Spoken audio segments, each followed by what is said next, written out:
So folks, I want to look at this example here where we're asked to give the equation of the line passing through these 2 points in R3, and we're asked to do so in 3 different forms: vector form, parametric form, and something that we're not going to use all too often, but symmetric form. Okay. You may be feeling a little overwhelmed over those first couple line videos. Well, I do think it's important that you have a conceptual picture for what we're doing here. In terms of calculation, I want to convince you that there's not too much to this. So for our vector form, we're asked to come up with the equation of the line passing through these 2 points. Well, we said that r is just going to be equal to some r naught plus tv, where r naught is our initial position vector and v is a direction vector.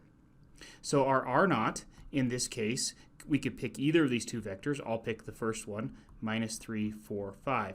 Notice that because, unlike my previous example, I'm not doing a line segment and I'm not asked to specify any sort of direction, I just randomly chose one of these 2 points to be my initial position. Likewise, I can have this line head in whichever direction I want, and so when it comes time to construct vector v, what we'll do is, if we call this p and this q, we'll just construct vector pq and give it as a position vector. So to do so, we'll take q's x-coordinate and subtract from it p's x-coordinate.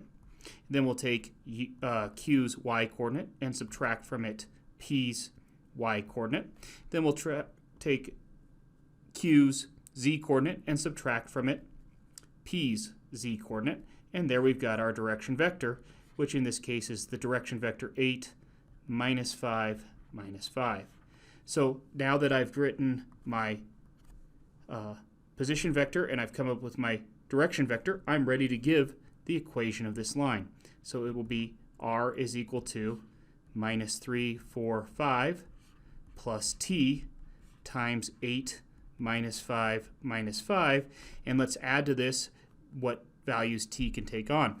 Unlike the previous example, I'm not talking about a line segment here, so my t can take on any values, or needs to take on any values, in order to trace out the entire line passing through those 2 points.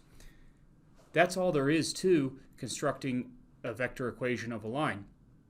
What will be harder is adding this topic to other topics, such as the notions of being parallel or talking about 2 intersecting lines, etc. So that's where these topics will get a little bit harder, and we'll look at those in class. The only thing I want to mention now is I want to talk about the other ways we could represent equations of lines. So the next way is a parametric way. In my opinion, the parametric way of describing a line is just simply taking this vector equation here and breaking it down into components. If I recopy the equation, notice that this is my position vector r. We could call the first coordinate that we get x, the second coordinate that we get y, and the third coordinate that we get z.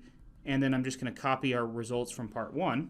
So minus 3, 4, 5 plus t times minus 8 minus 5 minus 5.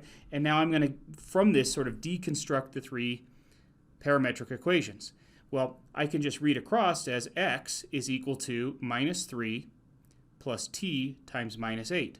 So x is equal to minus 3 minus 8t. Similarly, y, for these 2 sides of the equation to be equal, y must be equal to the sum of these coordinates. So we get that y is equal to 4 minus 5t. And then lastly, we get that z is equal to 5 minus 5t, and together with the fact that minus infinity is less than t is less than infinity, this is our parametric description of the line. To me, there's not really a distinction between the parametric description and the vector description. It's just that in the vector description, the equations are all combined together, and here we have the parametric description. It's like we separated out the individual equations. Lastly, we have the symmetric form. And I am not going to do a whole lot with the symmetric form in our class, but a lot of Calc 3 classes like to park their answer in symmetric form. So what we do is to give a little description for this, is we're going to solve each parametric equation for t, and then set them all equal to each other.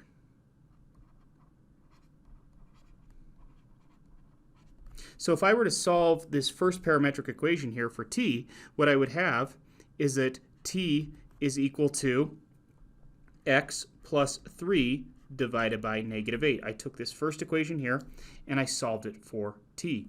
Likewise, we would have that t is equal to, if we solve the second equation, y minus 4 divided by negative 5.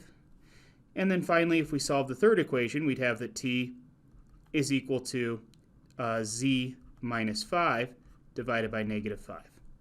Okay. So I've solved each of these equations for t, and that's what it says to do. Solve each parametric equation for t, then set equal. So let's go ahead and do so.